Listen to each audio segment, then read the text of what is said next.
vocês já sabem, né, a Bíblia ela é como uma cebola. Os textos bíblicos, né, eles são como uma cebola. Você pode analisá-los em vários níveis, em várias camadas, né? É igual uma cebola. Quando você tira uma camada de uma cebola, opa, tem outra camada lá.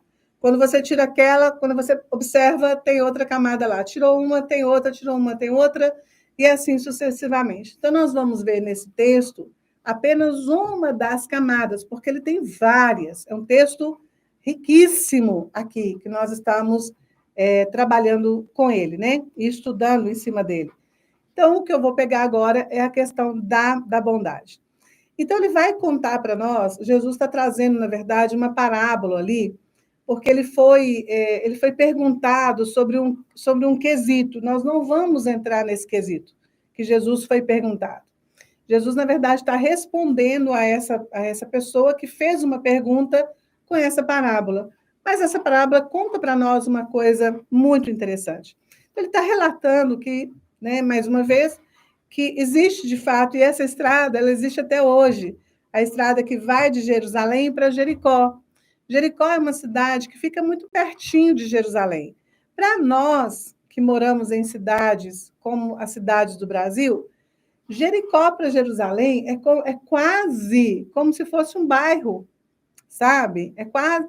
Tem bairros em São Paulo, por exemplo, que vão dar 5 vezes a distância de Jericó para Jerusalém, mas é um bairro de São Paulo, né? Tem bairros aqui em Belo Horizonte que vão dar 2 vezes, 3 vezes a distância de Jerusalém para Jericó, mas ainda assim é um bairro. Mas Jericó está bem pertinho, tá? Jericó está bem pertinho da cidade de Jerusalém. E existe até hoje essa estrada que Jesus está relatando, ela de verdade existe. É uma estrada que liga Jerusalém até Jericó. Jericó, você vai descendo pela estrada, está bem próximo do Mar Morto ali, e hoje é uma cidade também bem desenvolvida e tudo mais ali na região. Portanto, esse caminho que Jesus está relatando, ele é um caminho que existe mesmo, e é um caminho que até os dias de hoje é uma das estradas mais movimentadas de Israel. E essa estrada também era movimentada nos dias de Jesus, na época de Jesus, essa estrada de Jerusalém a Jericó também era muito movimentada. E essa estrada, ela não só dá acesso para a cidade de Jericó, mas ela dá acesso à parte sul de Israel, que nós chamamos de Judéia, e também depois o Negev, até chegar lá no Mar Vermelho, mas ela também dá acesso à parte norte de Israel, que é a parte da Galileia ali. Então, uma estrada que você pode entender que é uma estrada muito movimentada. E aí, Jesus vai relatando algo que acontece nessa estrada, né? Uma pessoa, né, um homem, ele cai na mão de assaltantes. E naquela época, era uma época que, de verdade, as viagens elas eram muito perigosas, né? Porque as estradas não tinham vigia, as estradas não tinham guarita, as estradas não tinham exército, né? Não tinha soldados, não tinha policiamento. Então, existiam muitos assaltantes nas estradas. Isso é uma coisa real daquela época mesmo, né? E esses assaltantes pegam esse homem que está viajando, espanca, tira suas roupas, deixa ele quase morto. E aí passa por essa estrada 3 personagens, né? Passa o personagem que é um sacerdote, passa um outro personagem que é um levita e passa um outro personagem que é um samaritano. Então, eu gostaria que a gente analisasse esses 3 personagens que vão passar ali nessa estrada, tá? Primeiro, os samaritanos. Quem eram os samaritanos? Até existe um relato bíblico de Jesus conversando com uma mulher que era samaritana. Lembra desse relato bíblico, né? Eu já até trouxe essa história aqui para vocês. Pois é, quem eram os samaritanos? É importante você saber quem eles eram para você entender esse contexto relacionado a esse tema aqui. Na Bíblia, o termo samaritano se refere originalmente aos habitantes da região de Samária. Você conhece Samária como Samaria, né? Mas o termo correto em hebraico é Shmaria. Shalom, meus queridos. Eu estou passando aqui para convidar você a participar comigo de uma viagem para Portugal, uma viagem da Carla Damasceno, junto com as pessoas que amam a palavra de Deus e estarem comigo em Portugal. Vai ser uma viagem incrível, maravilhosa, de descanso mesmo, de aprendizado também. E no meio dela, ainda teremos uma conferência, a Conferência Cumiori, que vão ser 2 noites em Lisboa, da palavra de Deus sendo compartilhada com você. Então, venha comigo. Sabia que Portugal tem os lugares mais lindos da Europa para a gente visitar? Uma comida especialíssima, saborosa, muitos doces. Então vai ser um tempo, sabe, de comunhão, um tempo de alegria, um tempo de descanso, um tempo de passeio em um dos países da Europa que eu mais amo, que é Portugal. Essa viagem vai acontecer bem no início do mês de julho. E eu não vou levar muitas pessoas comigo, não. Então, eu sugiro você a correr, garantir o seu lugar, fazer essa inscrição. Através desse WhatsApp, você vai ter todas as informações, tá bom? E vem comigo para os sabores de Portugal. Tenho certeza que você vai amar.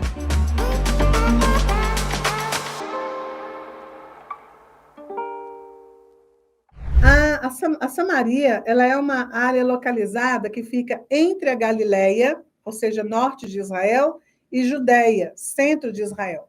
Então, a Samaria está nesse meio aqui. Lá atrás, depois que o rei Salomão morreu, né? Então a gente vai ter que voltar mais ou menos 1000 anos antes de Jesus. Quando o rei Salomão morreu, o reino de Israel ele se dividiu, né?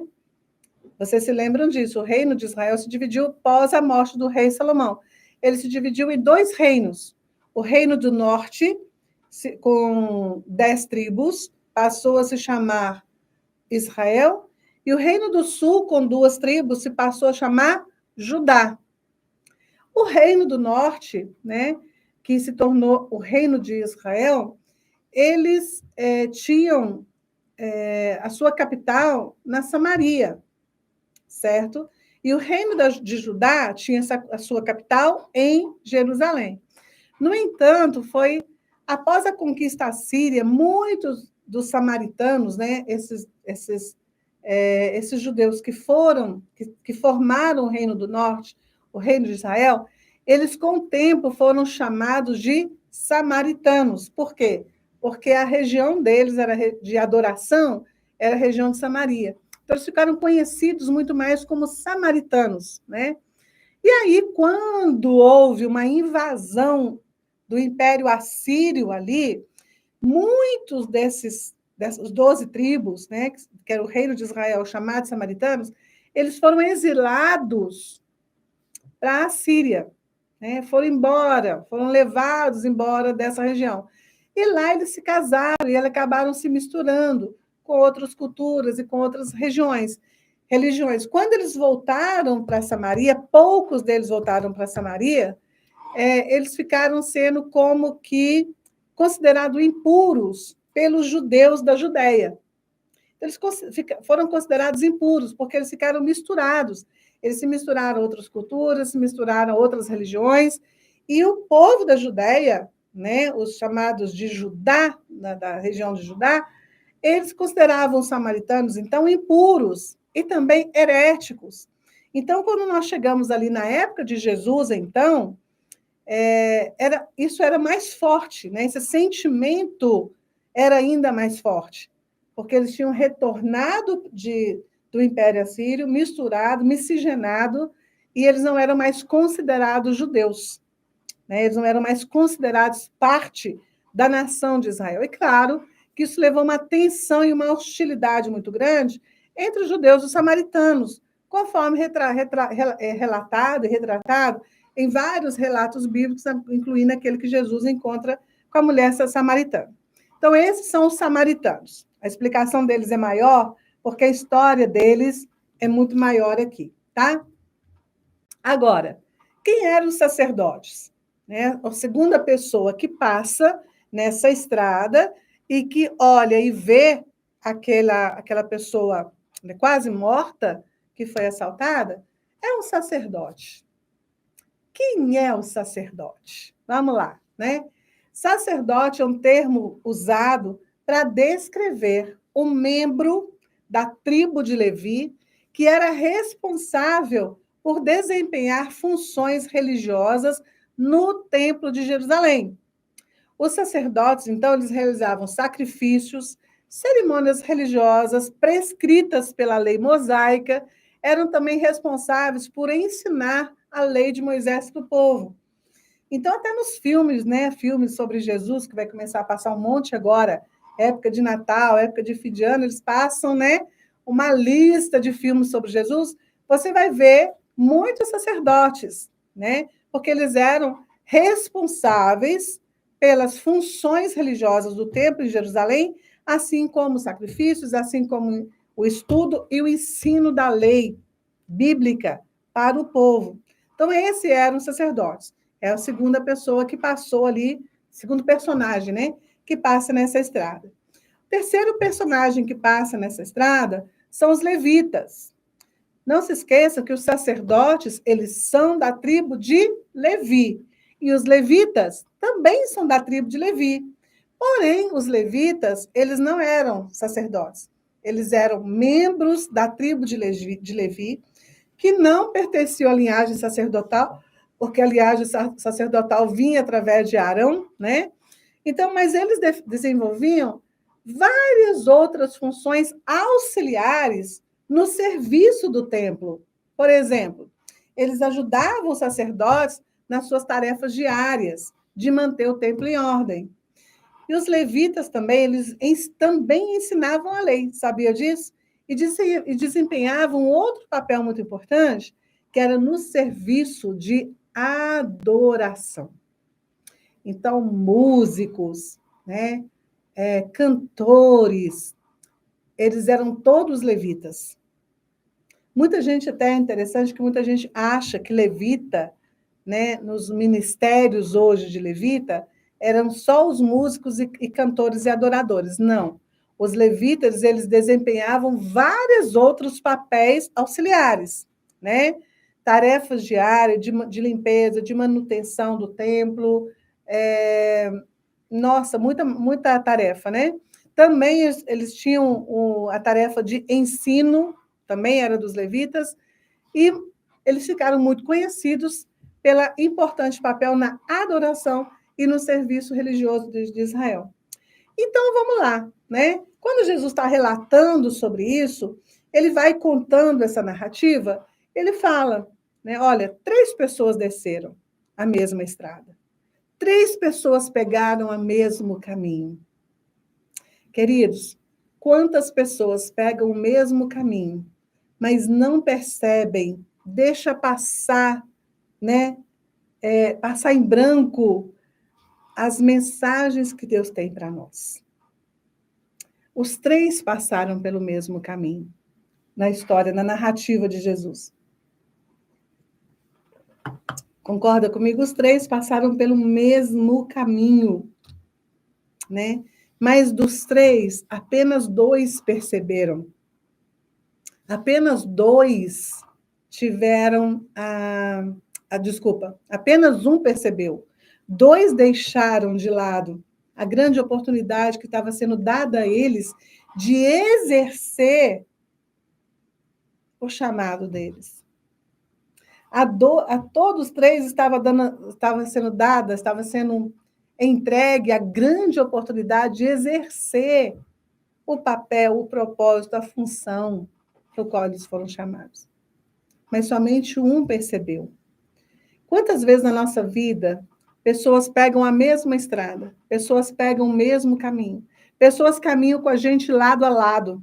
E você já percebeu que pessoas que começaram com você lá atrás, há 20, 30, 40 anos atrás, começaram no mesmo caminho junto com você, começaram a mesma história junto com você, participaram dos mesmos passos que você deu, mas você chegou e outras não. É por conta disso, gente. É por conta disso. Se você for perceber, olha aqui, tanto o sacerdote quanto o levita, eles caminhavam juntos. Eles trabalhavam no mesmo ambiente e nenhum dos dois foram para frente. Né? Aos dois foi entregue a mesma oportunidade e nenhum dos dois agarrou. Entende? Isso acontece com nós na nossa vida. Muitas vezes na nossa caminhada, as pessoas partem na caminhada junto conosco, mas quando você olha para trás, elas ficaram lá atrás. Por quê? Porque não souberam, não entenderam os sinais que Deus vai dando para nós ao longo da nossa caminhada, que são sinais para a gente agarrar, para a gente pegar, e quando a gente agarrar e pegar aquele sinal, você vai decolar. Deus vai entregando os sinais para nós. Vem comigo em uma das minhas caravanas e você vai ver o cenário real, onde tudo aconteceu. Para informações, entre em contato com o WhatsApp que está aqui na tela, se anime, venha comigo para Israel, porque nunca mais você vai ser o mesmo. Pode acreditar no que eu estou te dizendo.